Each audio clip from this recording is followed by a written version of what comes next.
بسم اللہ الرحمن الرحیم۔ السلام علیکم ناظرین، میں ہوں آپ کا میزبان درانجے اور آپ دیکھ رہے ہیں پی کے نیوز آفیشل۔ ناظرین، پاکستان تحریک انصاف کے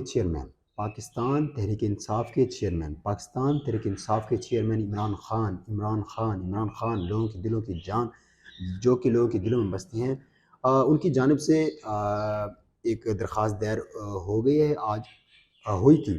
ان کے لیے آج چھٹی تھی، سنڈے تھی، تو عدالت کے دروازے کھولے گئے اور عمران خان نے درخواست دائر کی، اور پھر جو اسلام آباد ہائی کورٹ کے جسٹس محسن اختر کیانی نے ان کی عبوری ضمانت قبول کر لی ہے۔ عمران خان کو عبوری ضمانت مل چکی ہے، اور اس کے بعد یہ جو اب دیکھتے ہیں اس کے بعد یہ کیا کرتے ہیں۔ فی الحال عمران خان کو عبوری ضمانت مل گئی ہے، عبوری ضمانت دے دی ہے، اور عبوری ضمانت دینے والے کا نام جو کہ ہائی کورٹ کے جسٹس محسن اختر کیانی ہیں، انہوں نے عبوری ضمانت دی ہے۔ اور عمران خان نے آج درخواست دائر کی تھی۔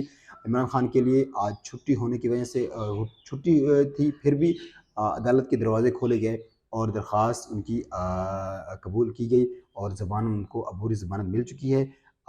دیکھتے رہیے گا پی کے نیوز آفیشل، تب تک اپنا خیال رکھیے گا، اپنے پیاروں کا خیال رکھیے گا۔ اللہ حافظ۔ عمران خان کو عبوری ضمانت مل چکی ہے، جو کہ کل رات گرفتاری کے آرڈر جاری کیے تھے، اب عمران خان کو عبوری ضمانت مل چکی ہے۔ اللہ حافظ۔